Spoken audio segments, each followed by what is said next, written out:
Hello everyone, very good morning all of you. प्यारे साथियों, हमने पिछली क्लास में गेहूं के बारे में देखा था, गेहूं के बारे में पढ़ा था, वीट के बारे में। आज की जो हमारी क्लास होगी ये होगी बारले यानी कि जौ पे होगी। तो आइए शुरू करते हैं हम आज की अपनी क्लास को। और ठंड का एंजॉय सब लोग कर रहे होंगे घर पे बैठे बैठे, तो थोड़ा बहुत पढ़ाई भी की जाए। तो आज की जो हमारी क्लास है ये है जौ पे। सबसे पहले हम देखेंगे जौ का बोटेनिकल नेम या फिर वानस्पतिक नाम। तो जौ का जो बोटेनिकल नेम या वानस्पतिक नाम होता है उसे बोलते हैं हॉर्डियम बुल्गेर। क्या? हॉर्डियम बुल्गेर। और ये जो कुल या फैमिली होती है पोएसी फैमिली से बिलोंग करता है। जौ का जो होता है ये पोएसी फैमिली से बिलोंग करता है। इसके फल प्रकार की बात करें या फिर दाने की बात करें, फल का जो प्रकार होता है ये होता है कैरियोप्सिस। क्या कहते हैं उसे? फल के प्रकार को कैरियोप्सिस कहते हैं। जौ के फल के प्रकार को कैरियोप्सिस कहते हैं। वहीं उत्पत्ति स्थल की बात करें तो जौ का जो उत्पत्ति स्थल है उसे बोलते हैं इथोपिया। जौ का उत्पत्ति स्थल इथोपिया कहा जाता है। उत्पत्ति स्थल का मतलब ये होता है कि कोई भी स्पीसीज या कोई भी प्रजाति जो है पौधे की उन क्षेत्रों में जहाँ मतलब बहुत ज़्यादा देखी जाती हैं, बहुत ज़्यादा मात्रा में पाई गई हैं, उस स्थान को उत्पत्ति स्थल माना गया है।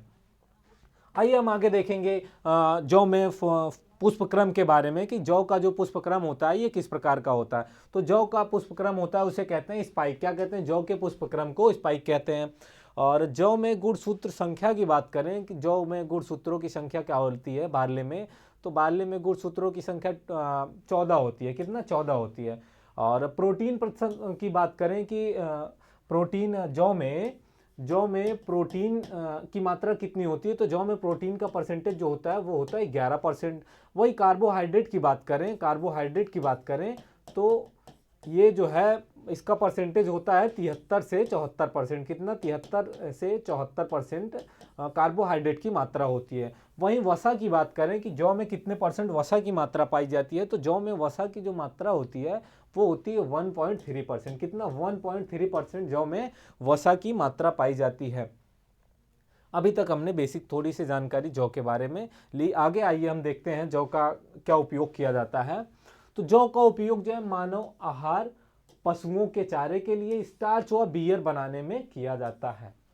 ये सवाल आता है कि जौ का उपयोग कहाँ किया जाता है। तो जौ का उपयोग, जौ की रोटी भी बनाई जाती है। जौ का उपयोग मानव आहार के रूप में किया जाता है तथा पशुओं के चारे के लिए उपयोग किया जाता है। जौ में स्टार्च पाया जाता है या फिर जौ जो है बियर बनाने के काम आती है। किसमें? जौ का उपयोग बियर बनाने में भी किया जाता है। गेहूं, चावल और मक्का के बाद, देखिए जौ का जो है गेहूं, चावल और मक्का के बाद, गेहूं, चावल और मक्का इन तीनों फसलों के बाद, गेहूं, चावल और मक्का तीनों फसलों के बाद दुनिया का चौथा सबसे बड़ा महत्वपूर्ण अनाज है। कौन सा है? जौ। गेहूं, चावल और मक्का इन तीन फसलों के अलावा जो चौथी फसल महत्वपूर्ण फसल है कौन सी है? जौ है। जौ के आटे में ग्लूटीन प्रोटीन नहीं होती है। जैसा कि हमने गेहूं की क्लास में हमने ये जाना था कि गेहूं में जो है ग्लूटीन प्रोटीन पाई जाती है जिसकी वजह से रोटी फूलती है। ठीक है। और ये जो जौ का आटा है इसमें ग्लूटीन प्रोटीन नहीं पाई जाती है। जौ के आटे में ग्लूटीन प्रोटीन नहीं पाई जाती, इसलिए यह आसानी से पच जाता है। क्या होता है? ये खाने पे जो जौ की रोटी खाया जाता है, जौ के आटे की जो रोटी बनाई जाती है, खाने पे बहुत आसानी से बहुत जल्दी से पक जाता है। उसका मुख्य कारण ये है कि इसमें ग्लूटीन प्रोटीन नहीं पाई जाती। कौन सी? ग्लूटीन प्रोटीन नहीं पाई जाती। ये ग्लूटीन प्रोटीन पाई जाती है किसमें? गेहूं में। ग्लूटीन प्रोटीन की मात्रा गेहूं के आटे में पाई जाती है। आगे देखेंगे मधुमेह रोगियों के लिए जौ के आटे की रोटियां गुणकारी होती हैं, लाभदायक होती हैं। ऐसे व्यक्ति जिन्हें मधुमेह रोग हुआ हो उनके लिए जौ की जो रोटी होती है, जौ के आटे की जो रोटी, वो काफी लाभदायक होती है, गुणकारी होती है। आगे हम बात करेंगे जौ का वर्गीकरण, ये कितने प्रकार का होता है। वैसे तो बेसिकली जौ को 3 भागों में बांटा गया। जौ का 3 प्रकार से वर्गीकरण किया गया है। कौन कौन सा है? हॉर्डियम बुल्गेयर, इसमें 6 पंक्ति वाला जौ कहते हैं। क्या कहते हैं इसे? हॉर्डियम बुल्गेयर को हम जौ का वर्गीकरण पढ़ रहे हैं, क्लासिफिकेशन ऑफ बार्ले। तो जौ का पहला जो है इसमें हॉर्डियम बुल्गेयर, इसमें 6 पंक्ति वाला जौ कहते हैं। क्या कहते हैं इसे? 6 पंक्ति वाला जौ कहते हैं। इसका उपयोग जो है व्यावसायिक स्तर पर इसकी खेती की जाती है। किसके लिए? व्यावसायिक स्तर पर की जाती है। अब ये 6 पंक्ति वाला जौ का क्या मतलब है। ऐसे हम सीधा सीधा समझते हैं। जैसे मान लीजिए ये जौ की बाली हो गई, ठीक है, ये जौ की बाली हो गई, तो 6 पंक्ति का मतलब ये होता है कि इन बालियों में ऐसे अलग अलग लाइनें बनी होती हैं और 6 लाइनें होती हैं, 2 इस तरफ 2 उस तरफ, मतलब जो बाली होती है बाली के तीनों तरफ 2-2 लाइनें होती हैं जिसमें दाने होते हैं। क्या होते हैं? जिसमें दाने लगते हैं। ये होते हैं 6, इसमें 6 लाइनें होती हैं जिसमें दाने लगते हैं, इसलिए इसे 6 पंक्ति वाला कहते हैं। और इसमें क्या है कि इसकी उत्पादन क्षमता अधिक होती है, क्योंकि अगर एक बाली में 6 रो में दाने लगेंगे तो उसमें उत्पादन क्षमता भी उसकी अधिक होगी। दूसरा है होर्डियम इरेगुलर, इसे 2 पंक्ति वाला जौ कहते हैं। क्या कहते हैं? जैसे कि हम जौ की बाली को निकालेंगे, जौ की बाली को देखेंगे अगर, तो उसमें 2 पंक्ति में 2 लाइनें ऐसे होती हैं, 2 पंक्ति में दाने लगे होते हैं। किसमें? 2 पंक्ति में, सिर्फ 2 पंक्ति में दोनों तरफ उसके बालियां जो होती हैं, बालियों के सिर्फ दोनों तरफ, ऐसे हम मानते हैं। जैसे ये हम इसको बाली मान लेते हैं, तो बाली के जो एक तरफ का हिस्सा होता है, जैसे हमने पहले बात करी होर्डियम वल्गेयर की, तो इसमें क्या है कि एक तरफ, जैसे ये एक तरफ 2 पंक्ति हो गई, फिर दूसरी तरफ 2 पंक्ति हो गई, फिर तीसरी तरफ, तो ऐसे करके तीनों तरफ में 2-2 पंक्तियां होती हैं, तो इसमें 6 पंक्तियां हो गई। तो इसे क्या कहते हैं? इसे व्यावसायिक स्तर पे उगाया जाता है और इसमें क्या है, उत्पादन क्षमता इसकी अधिक होती है। इसे होर्डियम वल्गेयर कहते हैं।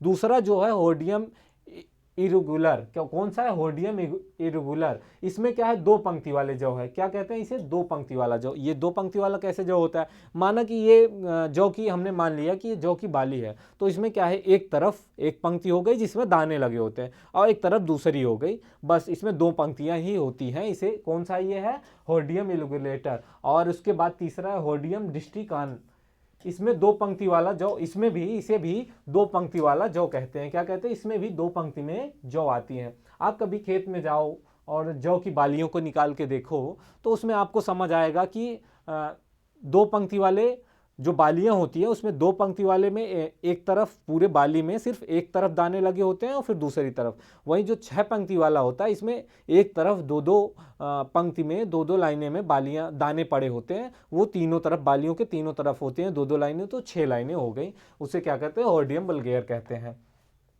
आगे हम बात करेंगे टिलरिंग। ये टिलरिंग क्या होती है? जौ में टिलरिंग की बात करें तो ये टिलरिंग क्या होती है? यह चरण बुआई के 30-35 दिन तक रहता है। टिलरिंग की अवस्था कब रहती है? जब फसल की बुआई करते हैं, जिस दिन से फसल की बुआई से लेकर 30-35 दिन तक, फसल की बुआई से 30-35 दिन तक रहती है टिलरिंग, जिसके दौरान टिलर या मुकुट निकलते हैं और मुख्य स्टेम के साथ बढ़ते हैं। क्या होता है? यह बुआई, जैसे पौधे छोटे होते हैं तो इसमें जो पौधे छोटे होते हैं तो ये धीरे धीरे निकलते हैं, तो इनमें धीरे धीरे टिलरिंग होती है, कल्ले निकलते हैं। ये अवस्था कब तक होती है? अवस्था 30 दिन तक होती है और ये मुख्य स्टेम के साथ बढ़ते हैं। ये जो मेन तना है, मेन तने के साथ साथ ये बढ़ते जाते हैं, टिलरिंग इसमें होती जाती है और धीरे धीरे ये बढ़ते चले जाते हैं। इस टिलरिंग जो है 6 पंक्ति जौ से 2 पंक्ति में अधिक होती है। क्या होती है? टिलरिंग की अवस्था जो होती है, टिलरिंग जो होता है, ये 6 पंक्ति वाले जौ की बात करें, अभी होर्डियम वल्गेयर की हमने बात करी, तो वो जो 6 पंक्ति वाला जौ होता है उसमें उससे अधिक होती है कि इसमें 2 पंक्ति वाले में अधिक होती है। जोड़ या फिर जॉइंटिंग की बात करें, ये जोड़ या जॉइंटिंग क्या होता है? तो इसे शूटिंग अवस्था भी कहा जाता है और यह बुआई के 55 से 60 दिन तक रहती है। कितने दिन तक? पहले हम समझेंगे ये जोड़ या जॉइंटिंग ये कितने दिन तक होती है। तो बुआई से बीज को बोने से 60 से 65 दिन के बीच में ये अवस्था होती है, शूटिंग अवस्था होती है।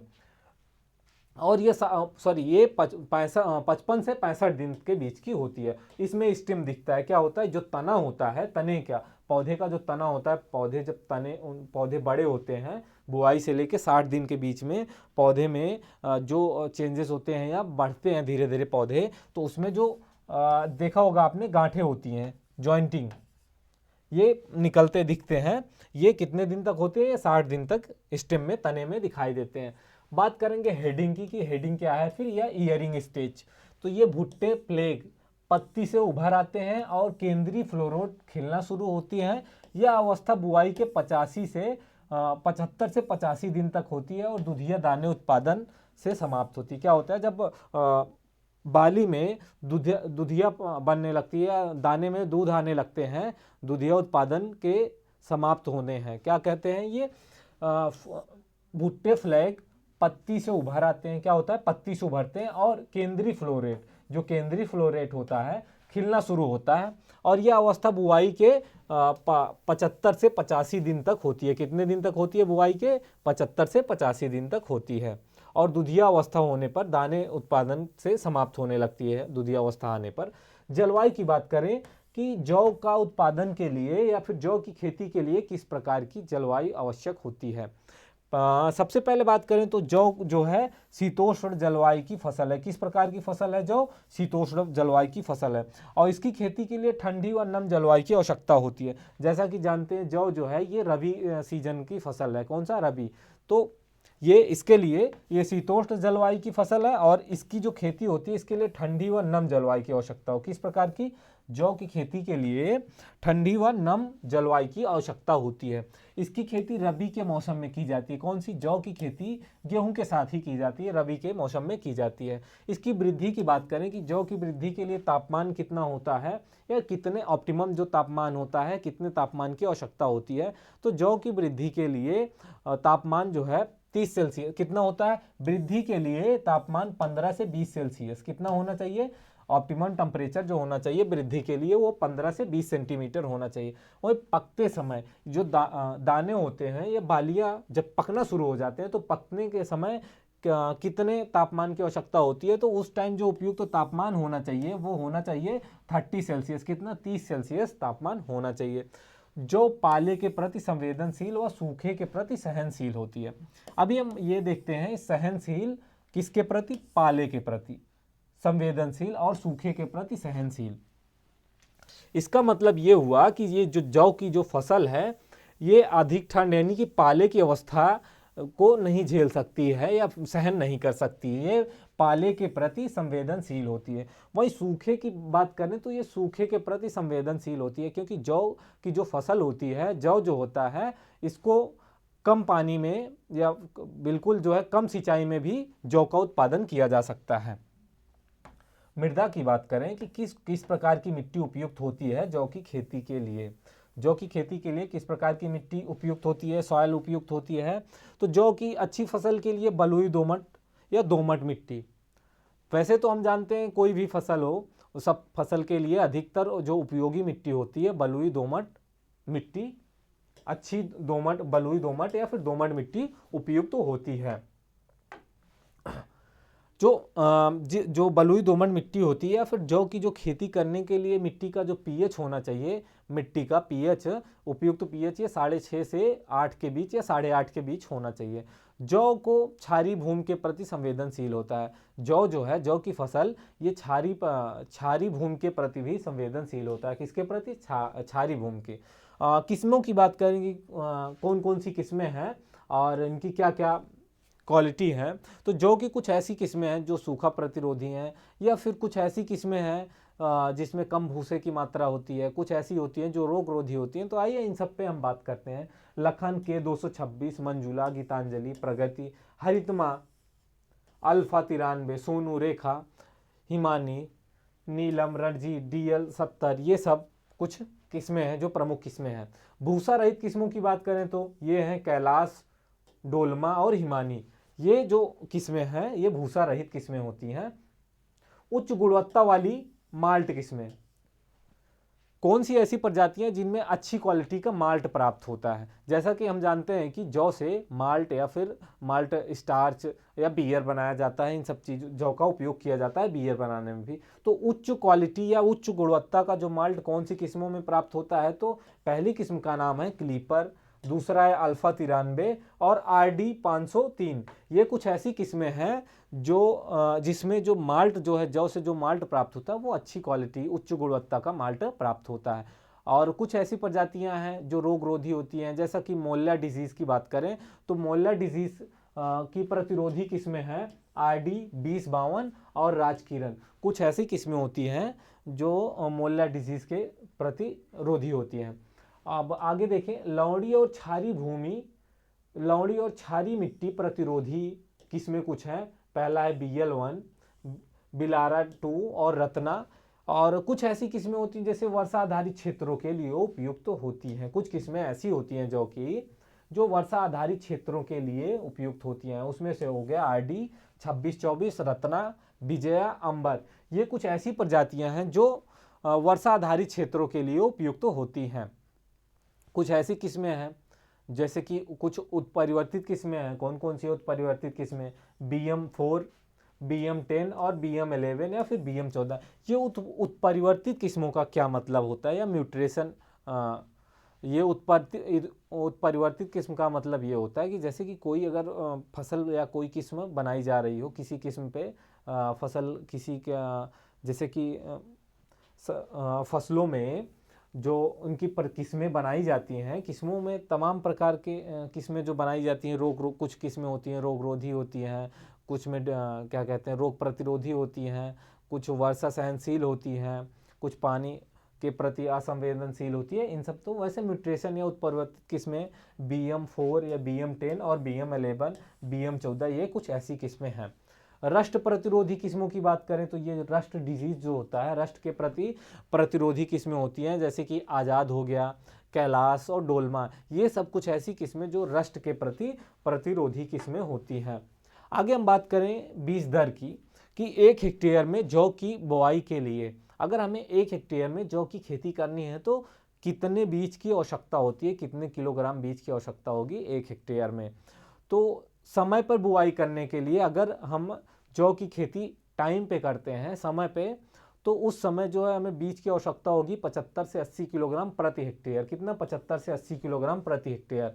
वहीं अगर बात करें लवणी मृदा या फिर देरी से बुआई के लिए या फिर वर्षा आधारित क्षेत्रों के लिए, तो इन क्षेत्रों में 100 से 120 किलोग्राम प्रति हेक्टेयर आवश्यकता होती है बीज दर की। कितना? 100 से 120 हेक्टेयर। ये 100 से 20 किलोग्राम प्रति हेक्टेयर देर से बुआई या फिर वर्षा आधारित क्षेत्रों के लिए होती है। समय से बुआई के लिए 75 से 80।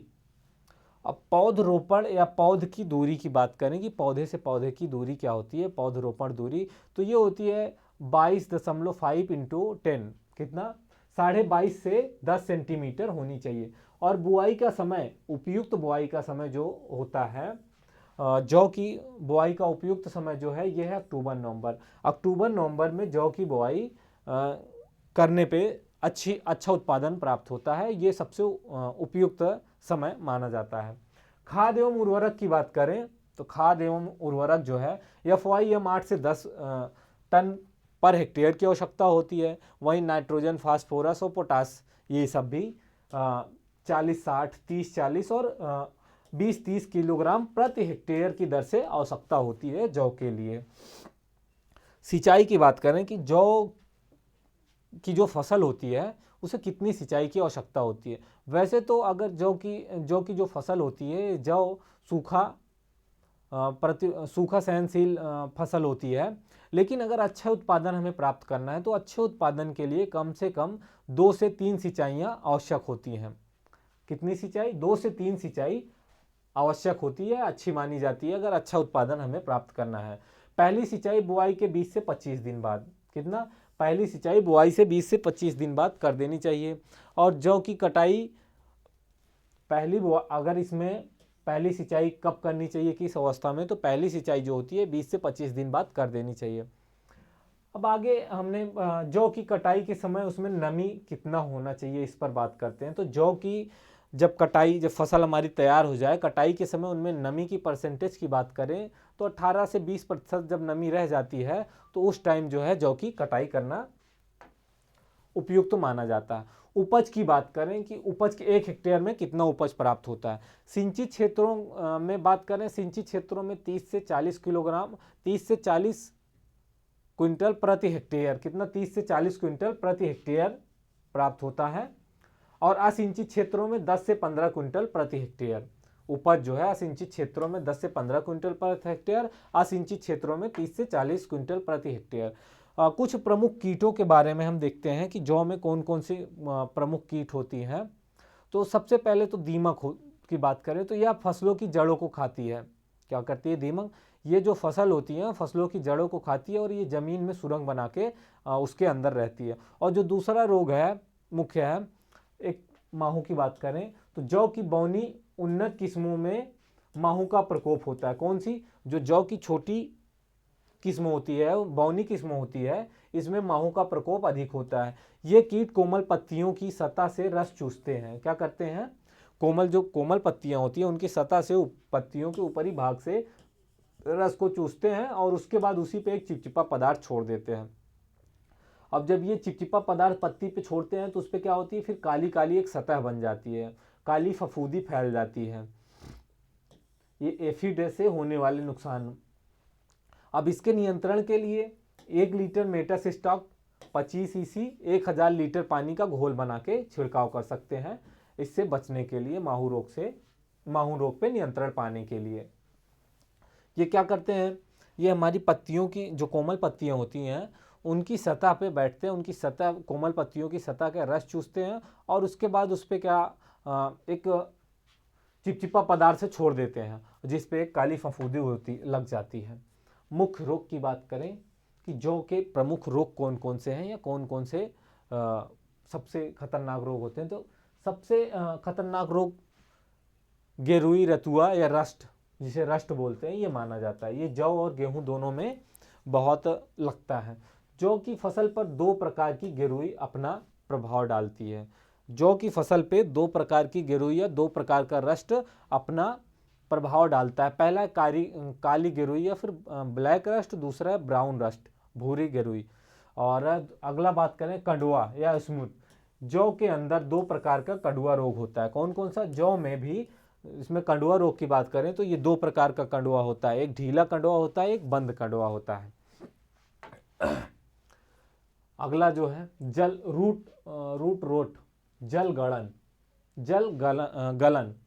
इसमें क्या है? जड़ जो है, पौधे की जड़ जो होती है वो सड़ना शुरू हो जाती है, सड़ने लगती है और इसका रंग कुछ भूरा हो जाता है। जब ये सड़ना शुरू होते हैं तो इसका रंग बदल जाता है, भूरा हो जाता है।